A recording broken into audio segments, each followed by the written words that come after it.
ॐ भूर्भुवः स्वः तत्सवितुर्वरेण्यं भर्गो देवस्य धीमहि धियो यो नः प्रचोदयात्। ॐ शांति शांति शांतिः। नमस्कार माय डियर फ्रेंड्स, दोस्तों नमस्ते। ये महर्षि रामना से बातचीत का 13वां वीडियो है। ये वीडियो 146वीं बातचीत से शुरू होता है। 26 जनवरी 1936 146वीं बातचीत। एक शिष्ट एवं अत्यंत संपन्न परिवार की भारतीय महिला कुमारी लीना साराभाई के प्रश्न के उत्तर में श्री भगवान ने कहा, ममत्व की अवस्था आनंद की, समत्व की अवस्था आनंद की अवस्था है। वेदों की घोषणा मैं यह हूँ अथवा वह हूँ केवल मन के समत्व की प्राप्ति के साधन मात्र हैं। भक्त, अतः हमें एक लक्ष्य लेकर प्रारंभ नहीं करना चाहिए। क्या ऐसा है महर्षि? पहुँचने हेतु यदि कोई लक्ष्य होगा तो वह स्थायी नहीं होगा। लक्ष्य पहले से ही होना आवश्यक है।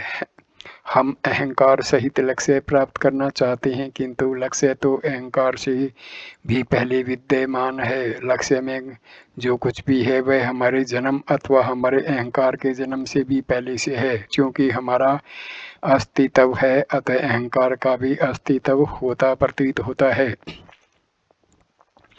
यदि हम आत्मा को अहंकार माने तो हम अहंकार बन जाते हैं। यदि हम आत्मा को मन समझें तो हम मन बन जाते हैं। यदि हम आत्मा को शरीर माने तो हम शरीर बन जाते हैं। संकल्प ही अनेक प्रकार के कोशों की रचना करते हैं। जल के ऊपर की छाया चंचल प्रतीत होती है, किंतु इस छाया के चांचल्य का कोई रोक सकता है?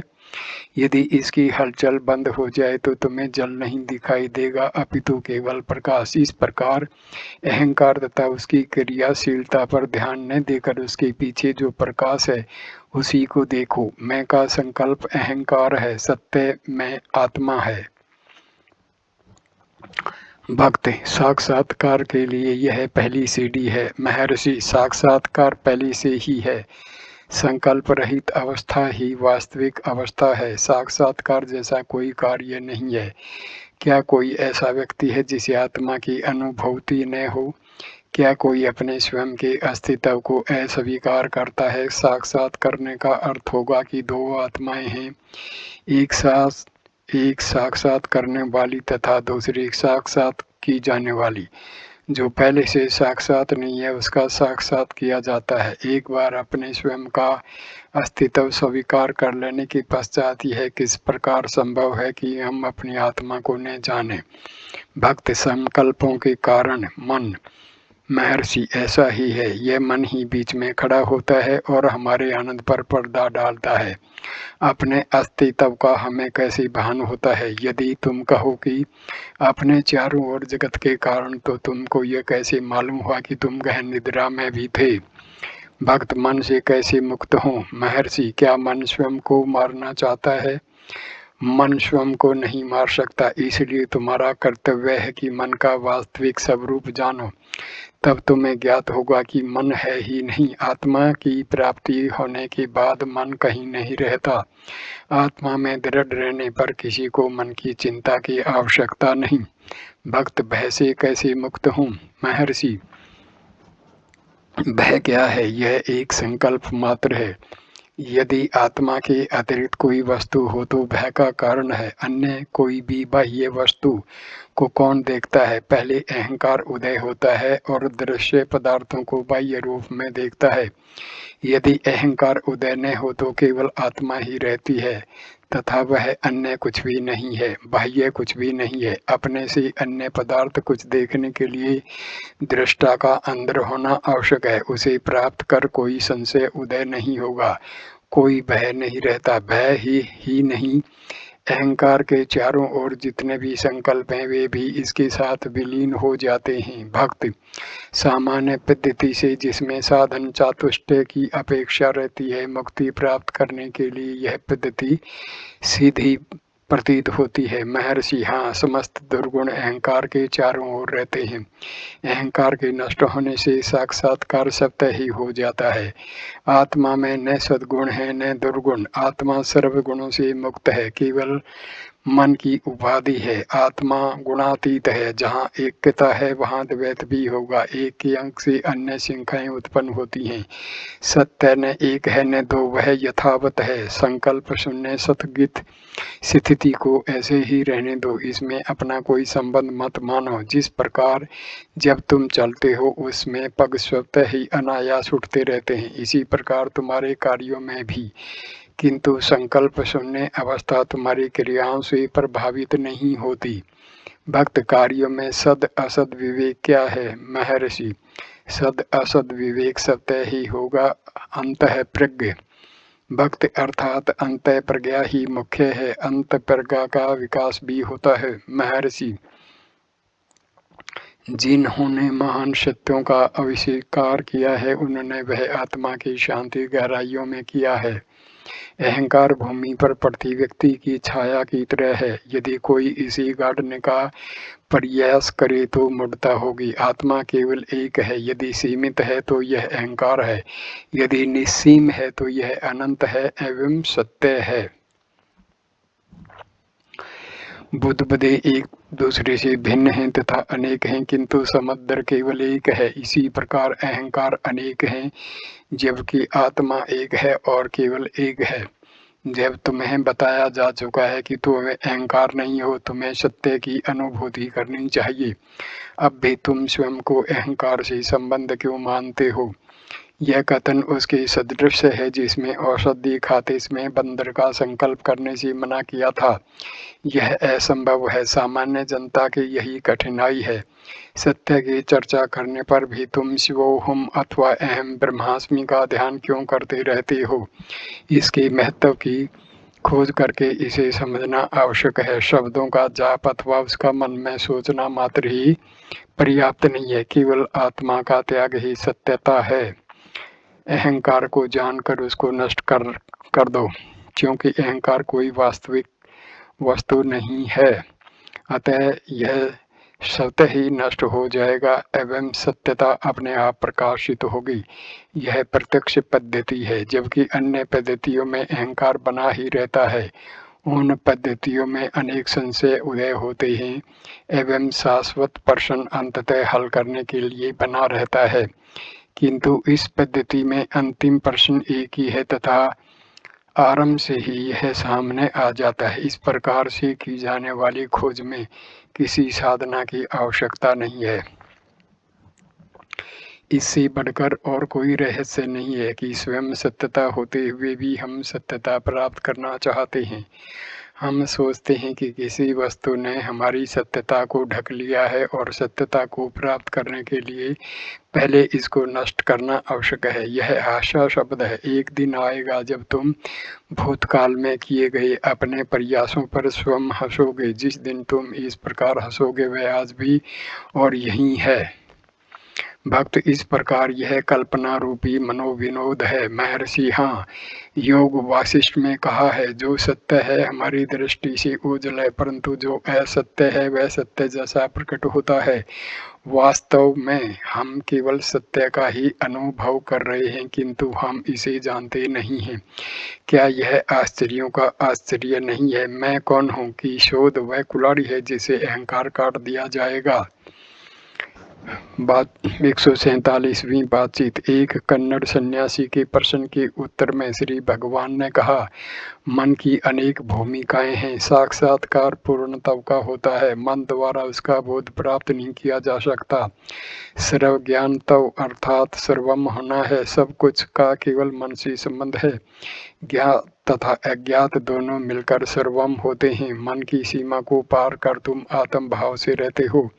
वर्तमान ज्ञान केवल सीमित का है, वह ज्ञान निस्सीम है। ऐसा होने से उसी ज्ञान से ग्रहण नहीं किया जा सकता। ज्ञाता होकर न रहो तब पूर्णता है। 27 जनवरी 1936।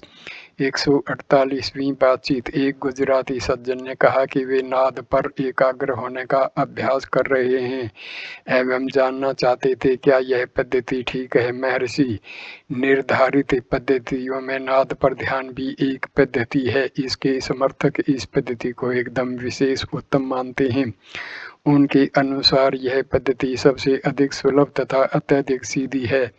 जिस प्रकार बालक को लोरियां गाकर सुलाते हैं, उसी प्रकार नाद मनुष्य को शांत कर समाधि अवस्था में प्रवेश करा देता है।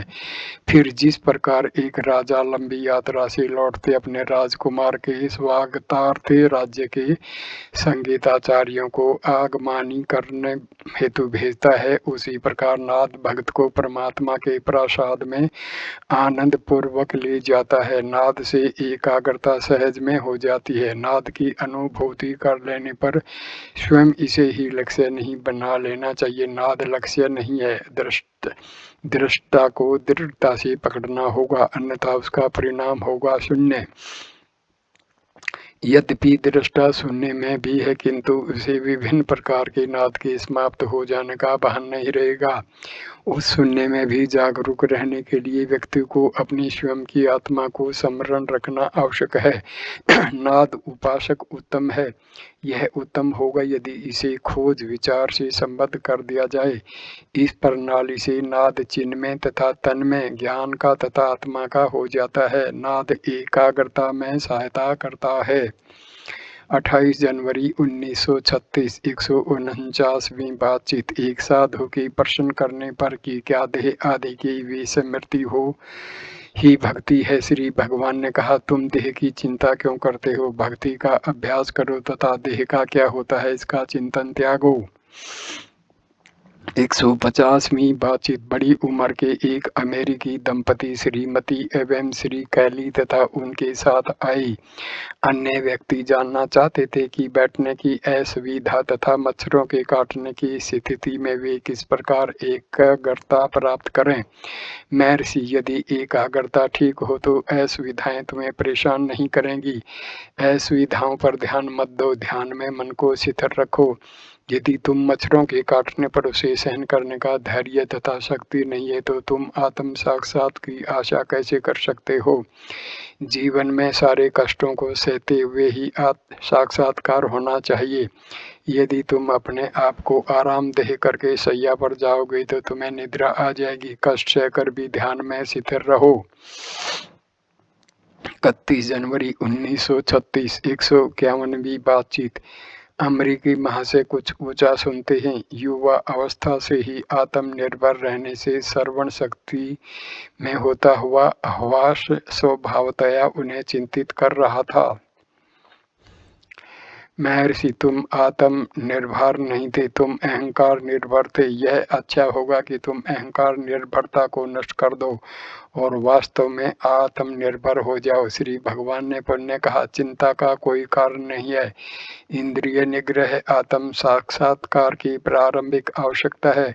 तुम्हारे हित के लिए तुम्हारी एक इंद्रिय का निग्रह स्वयं परमात्मा ने ही कर दिया है, यह तो अच्छा ही है।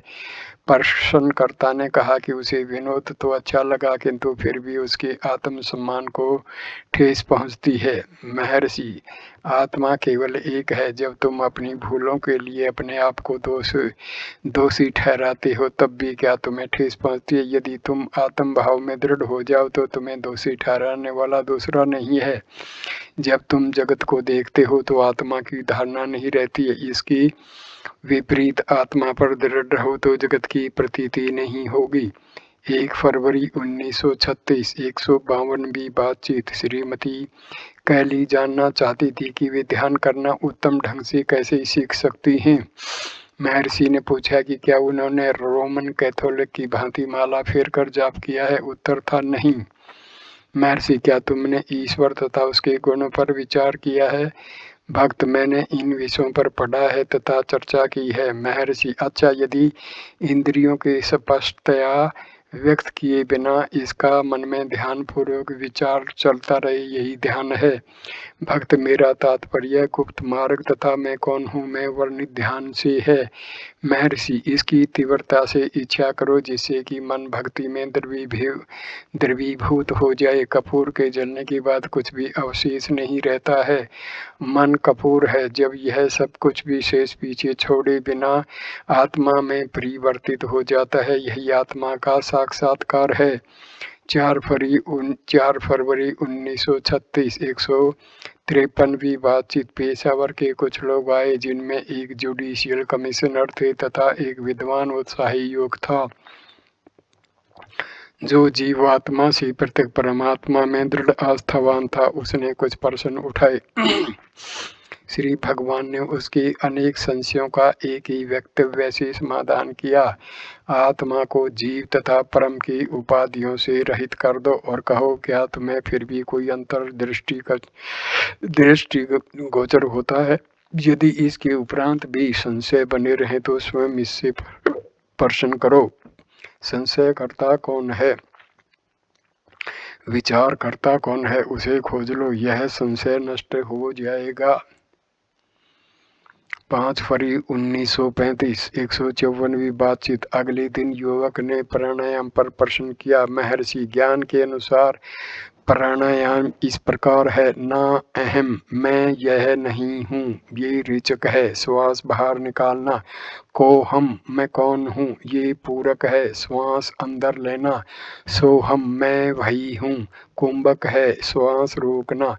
इसी विचार की संज्ञा दी गई है। इस विचार से वांछित फल प्राप्त होती है। जिस साधक का इतना विकास न हो जो इसमें लग सके तो कुछ ध्यान करने से श्वास पर संयम होने लगता है तथा मन की चंचलता समाप्त होने लगती है। मन के संयम के साथ ही श्वास का संयम होने लगता है। अपितु केवल कुंभक पूरक रेचक की ओर ध्यान गए बगैर कुंभक हो जाना भी परिणाम करता है। यह भी सामर्थ्य से बाहर हो तो ऐसे साधक के मन को शिथिल करने के लिए श्वास नियमित निर्धारित किया जाता है। श्वास जितने समय तक नियंत्रण रखा जाएगा, मन केवल उतने समय तक ही शांत रहेगा। इस प्रकार यह अवस्था अस्थायी है। निश्चय ही प्राणायाम लक्ष्य नहीं है। यह कर्मशय साधना, प्रत्याहार, धारणा, ध्यान तथा समाधि तक जाता है। ये अवस्थाएं मन को वश में करने के लिए हैं। जिस साधक ने पहले प्राणायाम का अभ्यास किया है उसके लिए यह नियंत्रण सरल हो जाता है। प्राणायाम उसे मनोनिग्रह की उच्चतर अवस्था तक ले जाता है। अतः योग का लक्ष्य भी मनोनिग्रह है। जिस साधक ने पर्याप्त प्रगति कर ली है वह स्वाभाविक ही प्राणायाम में समय नष्ट न कर सीधा मनोनिग्रह करेगा। बहुत से लोग जिन सिद्धियों के पीछे भागते हैं वे तो सरल परिणाम के विकास से ही सिद्ध हो जाती हैं। आहार संयम की आवश्यकता पर प्रश्न करने पर भी भगवान ने कहा, मित हित भुक, अनुकूल भोजन सीमित मात्रा में। भक्ति के महात्म्य के संबंध में प्रश्न करने पर श्री भगवान ने कहा, जहाँ तक विभक्ति है वहाँ तक भक्ति की आवश्यकता होगी, जहाँ तक वियोग है वहाँ तक योग की आवश्यकता होगी। जब तक द्वैत है तब तक ईश्वर तथा भगत भी हैं। विचार के संबंध में भी ऐसा ही है। जब तक विचार है तब तक द्वैत भी है, परंतु स्रोत में विलीन होने के बाद केवल एकता है। भक्ति भी इसी के अनुरूप है। भक्ति में ईश की प्राप्ति के उपरांत केवल एकता है। ईश्वर विचार भी आत्मा द्वारा होता है।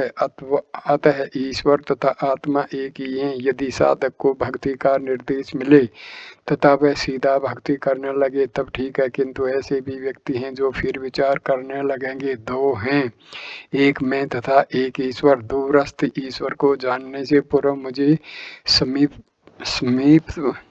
समीपस्थ मैं को जान लेना चाहिए। ऐसे साधक को विचार मार्ग का उपदेश दिया जाता है। वस्तुतः भक्ति तथा विचार में कोई अंतर नहीं है। 155वीं बातचीत। उसी व्यक्ति ने समाधि के स्वरूप पर तथा साधनों पर प्रश्न किया। महर्षि, जब समाधि के स्वरूप तथा समाधि में जाने के मार्ग को जानने वाला नहीं रहता समाधि हो जाएगी। मेजर चार्डविक ऐसा कहते हैं कि महात्मा की एक दृष्टि ही पर्याप्त है, मूर्तियां, तीर्थ यात्रा आदि इतनी प्रभावशाली नहीं है। मैं यहाँ 3 मास से निवास कर रहा हूँ, कह नहीं सकता महर्षि की दृष्टि से किस भांति लाभान्वित हुआ हूँ। महर्षि, महात्मा की दृष्टि पवित्र करती है, पवित्रता दृष्टि से नहीं देखी जा सकती। पत्थर के कोयले के टुकड़ों को जलने में समय लगता है, लकड़ी का कोयला कम समय में जल जाता है तथा बारूद की ढेरी तुरंत ही धधक उठती है। इसी प्रकार भिन्न श्रेणियों के व्यक्तियों के साथ है जो महात्माओं के संपर्क में आते हैं। श्री कोहेन, मैं ध्यान करते हुए ऐसी स्थिति पर जाता हूँ जिसको शांति कहा जा सकता है और एकाग्रता की मनः स्थिति। अब आगे क्या होना चाहिए? महर्षि, शांति ही आत्म साक्षात्कार है, शांति भंग मत होने दो, केवल शांति लक्ष्य होना आवश्यक है। भक्त, किंतु मुझे समाधान नहीं होता महर्षि, क्योंकि तुम्हारी शांति अस्थायी है। यदि यह स्थायी हो जाए तो इसे साक्षात्कार कहते हैं। 9 फरवरी 1936 156वीं बातचीत। भगत, क्या अभ्यास के लिए एकांत आवश्यक है? महर्षि, एकांत से तुम्हारा क्या आशय है? भक्त, दूसरों से अलग रहना। महर्षि, ऐसा करना क्यों आवश्यक है? यह केवल भय के कारण है। एकांत में भी दूसरों के आगमन का एवं एकांत भंग का भय बना रहता है। इसके अतिरिक्त एकांत में संकल्पों को कैसे नष्ट करोगे? जिस वातावरण में अभी हो उसी में क्यों नहीं करते? भक्त, किंतु इस समय मन में विक्षेप है। महर्षि, तुम मन को बाहर क्यों जाने देते हो? एकांत का अर्थ है मन को एकाग्र करना। यह भीड़ में भी किया जा सकता है। एकांत संकल्पों का नाश नहीं कर सकता, यह अभ्यास से ही साध्य है। यह अभ्यास यहाँ भी किया जा सकता है। 157वीं बातचीत। भक्त, मैं की खोज में एक अवस्था ऐसी आती है जब साधक को यह आदेश दिया जाता है कि अनुग्रह के प्रवेश के लिए वह मन को प्रभावहीन अवस्था में रखे। प्रभावहीन फल से निश्चित फल की प्राप्ति कैसे हो सकती है? महर्षि, आत्मा सदैव विद्यमान है, इसे नवीन रूप से प्राप्त नहीं करना है। भक्त, मेरा आशय यह है कि प्रभावहीन नकारात्मक अवस्था में क्या किया गया है जिसे अनुग्रह की प्राप्ति हो? महर्षि, क्या तुम यह प्रश्न अनुग्रह के बिना कर रहे हो? अनुग्रह प्रारंभ में है, मध्य में है तथा अंत में है। अनुग्रह ही आत्मा है। शरीर के साथ मिथ्या तादात्म्यता के कारण गुरु को शरीर सहित माना जाता है, किंतु गुरु की दृष्टिकोण से गुरु केवल आत्मा ही है। केवल आत्मा है, वह बताता है कि केवल आत्मा की सत्ता है। तब क्या आत्मा तुम्हारा गुरु नहीं है? अनुग्रह की प्राप्ति अन्यत्र कहाँ से होगी? यह केवल आत्मा से होगी। आत्मा की अभिव्यक्ति अनुग्रह की अभिव्यक्ति है तथा अनुग्रह की अभिव्यक्ति आत्मा की अभिव्यक्ति है। यह सारे संशय भ्रांत दृष्टिकोण के कारण तथा अपने से बाहर की वस्तुओं की प्राप्ति की इच्छा के कारण होते हैं। आत्मा से भिन्न कुछ भी नहीं है। भक्त, हमारे सारे प्रश्न हमारे दृष्टि बिंदु के अनुसार होते हैं, जबकि श्री भगवान के उत्तर उनके दृष्टि बिंदु से होते हैं। प्रश्नों का न केवल समाधान ही किया जाता है अपितु उनको प्रभावहीन भी कर दिया जाता है। मैं इस वीडियो को यहीं पर विराम देता हूँ। नमस्कार मेरे दोस्तों, धन्यवाद ये वीडियो देखने के लिए। कृपा करके इसको लाइक करना, कमेंट करना, शेयर करना और चैनल को सब्सक्राइब करना। धन्यवाद, नमस्कार।